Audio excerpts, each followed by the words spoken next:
Hello there everybody, Michael here with video number 8 of my 1000 videos celebration. In this video, I'm going to answer questions number 81 through 90. So let's get started.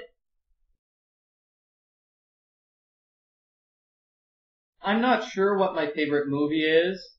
It's probably a Disney movie such as Tangled or The Sword in the Stone. I like The Sword in the Stone and The Great Mouse Detective, which are sort of the nerdy Disney movies, where the main character is really somebody who's really smart and reads a lot of books. But if I had to say what my favorite movie was, I would probably pick something that's generally popular, such as Back to the Future or Indiana Jones.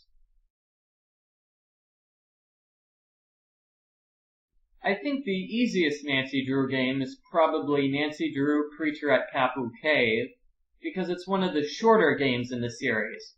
It's short and the puzzles aren't too difficult. The puzzles are long, it takes a long time to do the, what do you call that puzzle? The Sasquatch? The frass. Yeah, you have to sort the frass in that game, and it's a really long puzzle, but it's not a difficult one. So that's why I think it's the easiest game. The puzzles are rather easy, and it's a rather short game. It's probably one of the quickest ones to get through. Also, Nancy Drew Secrets Can Kill Remastered. It's very easy to get through that game in a quick amount of time. You can definitely beat it in under an hour. As for the hardest Nancy Drew game, I'm not sure which one is the hardest Nancy Drew game. They're all pretty tough.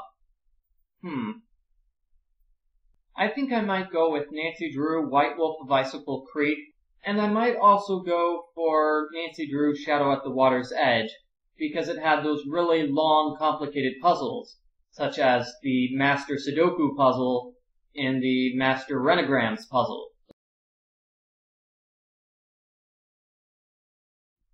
I think the girliest game I've ever played is Barbie Horse Riding Adventures, or with Barbie Horse Club, or Barbie Horses Are More Fun Than a Barrel of Monkeys. I'm not quite sure what the name of the game was.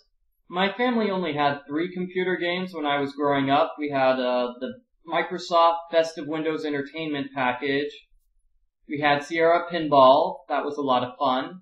And we also had the Barbie Riding Club game. And the Barbie Riding Club game was for my sister, and one day I got bored, so I decided to play it.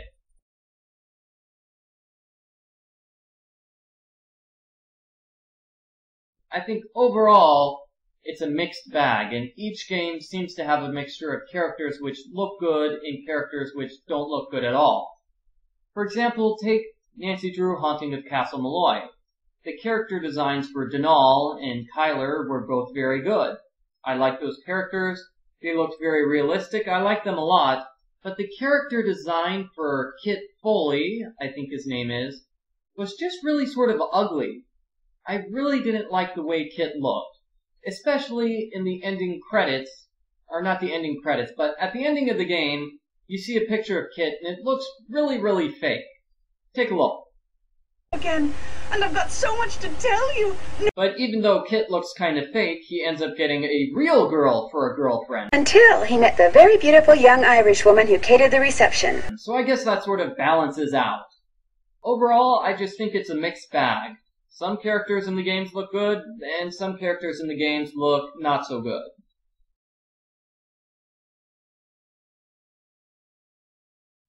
I think the funniest thing to happen to me when I made a video walkthrough was during Nancy Drew Legend of the Crystal Skull.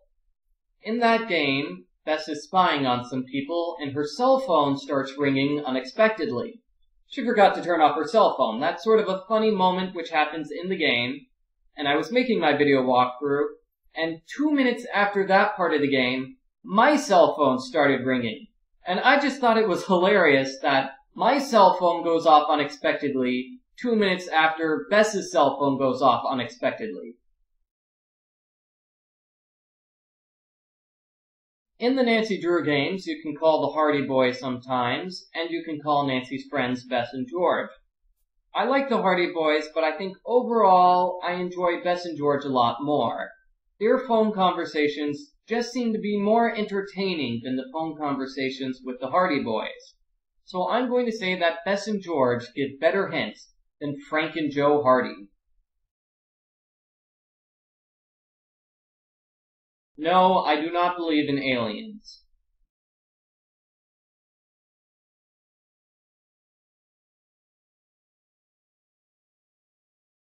The first game in the Nancy Drew series that I played was Nancy Drew, The Haunted Carousel, and after that I played Nancy Drew, Danger on Deception Island. After that I decided I'd go back to the beginning and play the whole series from start to finish, and I played games numbers 2, 3, 4, and 5 in that order, and then I just stopped. And then several years later I played Nancy Drew, Legend of the Crystal Skull, and that's when I restarted playing the series for real.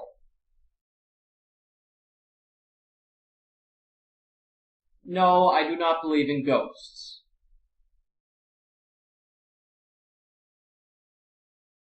Yes, I had to put up with some bullying when I was a kid, partly because I'm sort of a bookworm, sort of a nerdy fellow, and partly because my name is Michael Gray, so the other kids would say, "Your name is Michael Gay! Ha ha ha!" So, they'd say I was gay, and that's basically all they would do. They would make fun of my last name, and that was most of the bullying I had to put up with when I was younger. My strategy when people were making fun of me was basically just to ignore them. They'd try to make fun of my last name, but basically, if you just ignore them, eventually they get bored and go away. Or at least that's what I did whenever people were really bothering me when I was younger. I'm not sure that's the best strategy. There are probably better strategies, such as seeking the help of an adult. I probably should have done that. That probably would have been actually a much smarter decision rather than let the people make fun of me and just say nothing about it. That's sort of what people want you to do. The bullies want you to do nothing. They don't want you to get help. They just want you to be their victims forever and ever. And you really shouldn't have to put up with that. But that was my strategy. That's what I did when I was a kid. I basically just did nothing about it. And eventually, they got bored of making fun of my name, and they went off to make fun of somebody else. So, that's what I did when I was younger, and I had to put up with bullying. I understand there's a movement going on right now to stomp out bullying in our schools, and I would like to say that I think I support this movement. I don't know much about it, but I definitely like the idea of getting rid of bullying in schools. Bullying is really horrible, it's really hurtful, and I think it should end.